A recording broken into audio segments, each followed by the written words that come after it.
Class 9th के student ध्यान दें, आ गया आपका अर्धवार्षिक परीक्षा का सामाजिक विज्ञान का पेपर जो कि आपका अभी अभी आया है। तो आप इसे जल्दी से देखिए और कंप्लीट करिए क्योंकि हमारे पास टाइम नहीं है। आपके पेपर पास आ गए हैं और आपको जल्दी से जल्दी कंप्लीट करना है और पेपर में अच्छे से अच्छे अंक प्राप्त करने हैं। तो पहला है हमारा सही विकल्प चुनिए।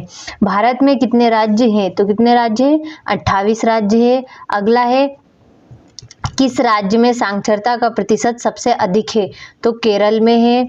अगला हमारा भारत में संसार की कुल जनसंख्या का कितने प्रतिशत भाग निवास करता है? तो 14.8% भाग निवास करता है। अगला हमारा अमेरिका के सैनिक अड्डे पर्ल हार्बर पर बमबारी की थी तो जापान ने।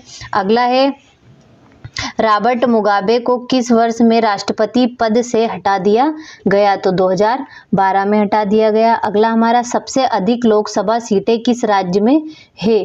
तो उत्तर प्रदेश में है। इस तरीके से हमारा पहला प्रश्न कंप्लीट हुआ। अब देखते हैं हमारा दूसरा प्रश्न जो कि हमारे हैं रिक्त स्थान की पूर्ति कीजिए। तो पहला है डेमोक्रेसी यूनानी शब्द ... से बना होता है। तो किससे? डेमोक्रेसिया से बना होता है। अगला है भारत में हमेशा जन्म दर से ... से अधिक रही है, मृत्यु दर अधिक रही है। अगला है मानव पृथ्वी के संसाधनों का उत्पादन एवं ... करता है। तो क्या करता है? उपभोग करता है। अगला हमारा उत्पादन को बढ़ाने के लिए भूमि और अन्य ... संसाधनों पर बहुत दबाव पड़ा। तो प्राकृतिक संसाधनों पर बहुत दबाव पड़ा। अगला है एक वर्ष में किसी भूमि पर एक से ज्यादा फसलें पैदा करने को ... प्रणाली कहते हैं। तो बहुविध फसल प्रणाली कहते हैं। अगला है हमारा गेहूं क्रांति शीर्षक से एक विशेष डाक टिकट ... ने जारी किया। तो किसने? इंदिरा गांधी ने जारी किया था। इस तरीके से हमारा दूसरा कंप्लीट हुआ। अब देखते हैं हमारा तीसरा प्रश्न जो कि है सही जोड़ी मिलाइए। तो पहला है काम के बदले अनाज कार्यक्रम। तो इसका होगा 1977 से 1978 तक। अगला है हमारा बस्तर। तो बस्तर का होगा हमारा छत्तीसगढ़। आगे है डाइट्रीज ब्रेडिस। तो इसका होगा हमारा जर्मन। अगला है रॉबर्ट ओवेन। तो इसका होगा हमारा इंडियाना। अगला है तुषारापात। तो तुषारापात का होगा हमारा उत्तर में। और छठा है हमारा वन अधिनियम। तो वन अधिनियम का होगा हमारा 1865। तो इस तरीके से हमारा तीसरा प्रश्न सही जोड़ी मिलाइए कंप्लीट हुआ। अब देखते हैं हमारा चौथा प्रश्न जो कि है एक वाक्य में उत्तर दीजिए। तो पहला है भारत की सबसे लंबी नदी। तो गंगा है। अगला है किन भागों में शीत ऋतु स्पष्ट नहीं होती? तो प्रायद्वीप भागों में स्पष्ट नहीं होती है। अगला है दूसरे विश्व युद्ध की शुरुआत कब हुई? तो सितंबर 1939 में हुई थी। अगला है हमारा किशोर प्राय किस आयु वर्ग के होते हैं? तो 10 से 19 वर्ष के किशोर प्राय आयु वर्ग के होते हैं। अगला है हमारा स्वतंत्र पार्टी के संस्थापक कौन थे?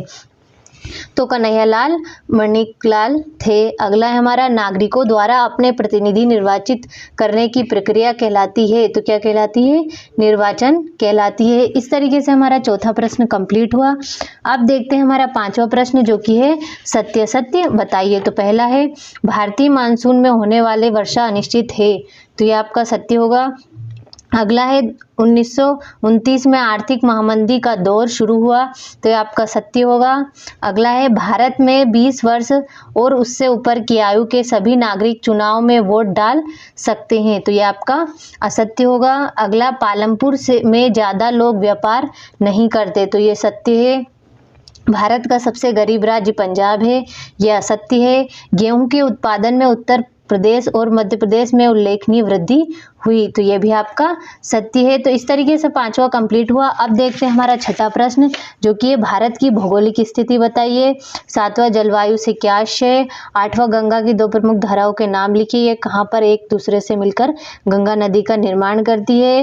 वनस्पति जगत और प्राणी जगत में अंतर बताइए।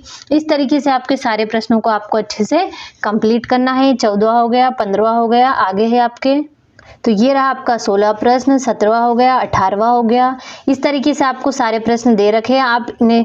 आपको जल्दी से कंप्लीट करना है ताकि आप पेपर में अच्छे से अंक प्राप्त कर पाएं और आपको किसी भी तरह की कोई भी परेशानी ना हो। तो इसे अच्छे से कंप्लीट करिए।